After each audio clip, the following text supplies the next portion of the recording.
Bismillahirrahmanirrahim masuk bab 3 nih. Sebenarnya masih bab 2. Dalam perkara hakikat takdir. Doa juga bisa disebut sebagai salah satu faktor yang dapat merubah takdir. Yakin? Tapi letak takdirnya yang bukan yang tetap. Allah udah tahu yang tercatat pada malaikat. Duduk ya. Nah, di situ ilmunya. Jadi karena haknya ada di malaikat, malaikat dulu masuk izinnya. Duduk, duduk ya. Iya dong. Kenapa nggak dari kemarin gitu kan? Nggak baca Quran sih. Dalam hadis jalurnya Salman Al-Farisi termaktub dalam Sunnah Al-Tirmizi, Rasulullah bersabda, doa nih, lasai nastati ayamin al-qadir illa al-syarata walayamkin li ayyasyai an yutil al-umur illa al-ataf. Tidak ada yang bisa menolak takdir kecuali doa. Juga tidak ada yang bisa memperpanjang usia kecuali kebaikan. Jangan tarikan ketetapan masa ya. Masa Allah dengan masa manusia beda. Ya. Disinilah seringkali timbul pertanyaan.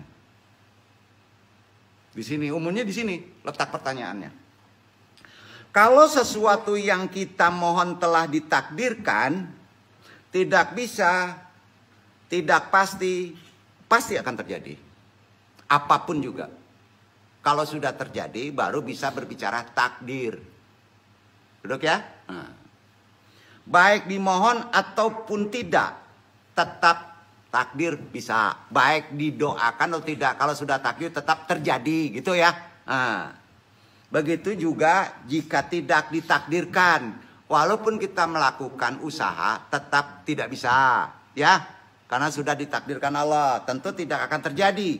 Dipinta ataupun tidak. Tetap terjadi. Ya. Lalu untuk apa berdoa? Itu pertanyaannya. Artinya, kita harus tahu kemana arah takdir ini. Untuk apa doa? Kebanyakan orang sekarang sering salah. Doa mubazir, dapatnya pahala aja. Duduk kan nih? Dan tidak tahu pula jalannya.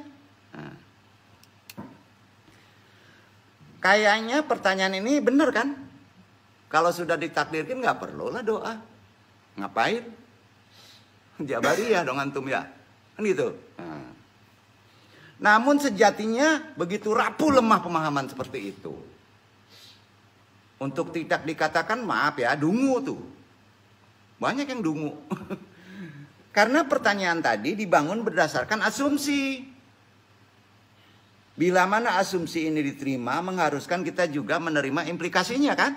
Kan gitu. Yaitu berpangku tangan, menyambut nasib. Begitu. Apakah begitu? Karena sudah ditakdirkan. Karena nggak tahu letak takdir. Udah ngapain doa, ngapain ikhtiar. Kan ditakdirin Allah. Nanti juga dapat. Gitu ya. Nah. Corak berpikir yang sama. Perkara doa ya. Ini memakrifati doa dulu. Boleh nggak? Andung minta izin ya. Andung ngasih instruksi. Boleh nggak? Ayo jawab dong. Boleh ya? Nah. Supaya gampang. Antum tidak perlu makan jika lapar. Asbab hukumnya, sebab dengan ataupun tanpa makan, jika perut antum ditakdirkan kenyang, maka kenyanglah antum. Gampang ya. Akan tetapi, walaupun yakin, antum tetap kelaparan. Tetap kelaparan. Jadi percuma aja antum makan. Betul. Betul. Bingung nih. Antum yang ingin bahagia memiliki keturunan. Tak usah menikah. Nah, lebih keren kan? Nggak usah. Percuma, sebab jika antum ditakdirkan punya keturunan, dengan atau tanpa menikah, antum punya anak. Ah, gitu. Itu interupsi antum. Kira-kira gitu. Karena jika antum ditakdirkan tidak punya keturunan, mau menikah atau tidak, antum tetap tidak punya keturunan, gitu kan? Jadi sekali lagi, percuma antum menikah. Percuma kan? Karena dia ditakdir, oh, pokoknya gue punya keturunan walaupun gak nikah kan? Takdirnya gitu. Oh, percumanya nikah, yang ditakutkan gitu. Gitu. Antum juga tak perlu repot-repot, koar-koar, apalagi sampai capek mendemo pemerintah yang antum nilai selama pandemi ini telah membatasi gerak antum dalam beribadah. Toh semuanya tergantung takdir Allah. Enggak juga boleh berpikir begitu. Begitu seterusnya. Adakah kita seorang yang berakal atau manusia yang berpendapat demikian? Tanya sama diri sendiri. Ini yang penting. Betul? Ayo, udah capek nembusan. Ini nonjok yang terakhir nih. Enggak. Maaf, kata Quran, hewan gembala sekalipun didesain oleh Allah untuk menempuh upaya, usaha, ikhtiar, guna menentukan stamina kehidupannya. Setuju? Hewan. Kalau begitu, hewan itu lebih berakal daripada, maaf, kata Quran. Mereka yang seperti binatang ternak bahkan lebih sesat. Kesana larinya. Loh. Begitulah hubungan doa dan takdir. Sampai ada kalangan yang berpendapat menyibukkan diri dengan berdoa merupakan bagian dari ibadah murni saja.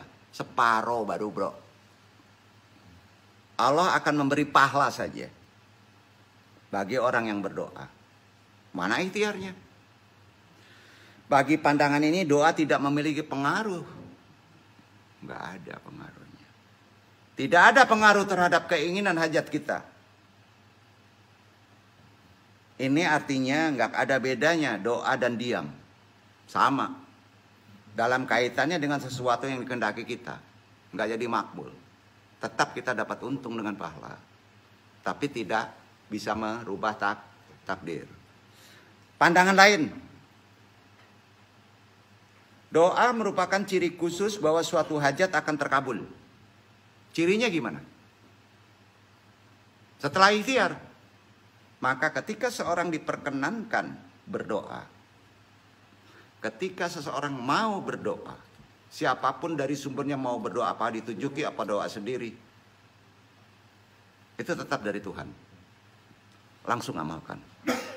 Hal itu adalah pertanda bahwa hajatnya pasti dikabulkan.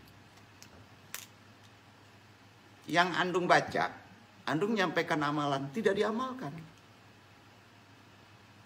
Tahu itu, simpan enggak. Ya. Demikian pula hubungan antara ketaatan dan pahala, dosa dan siksa. Ketaatan dan dosa tak lain adalah tanda bagi nasib seorang kelak di akhirat. Dan bukan lagi soal hukum kasualitas yang berlaku. Pandangan ini yang berlangsung bukan hukum. Apalagi terkait dengan hukum al-taksir al-syababi. Sebab akibat. Insya Allah besok andung kaji. Sekarang andung cerita terakhir hikmah yang perlu dipahami ya. Jangan salah doa. Tutup kaji.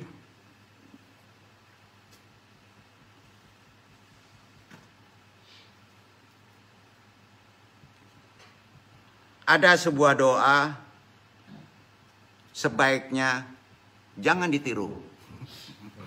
Jangan dicontoh. Ya. Kalau andung bilang jangan dicontoh, jangan dicontoh. Itu ya. Padahal doa ini terkait masalah rezeki, masalah jodoh, masalah kerjaan yang bisa dikabulkan. Terkait cerita seorang wali Allah begini. Antum semua wali Allah. Lantas siapakah dan bagaimana sok-sok wali doanya yang jadi salah ini yang nggak boleh diikuti? Karena dia dilakukan. Dalam tradisi Islam, wali itu adalah seorang yang punya tingkatan tertentu dalam beribadah.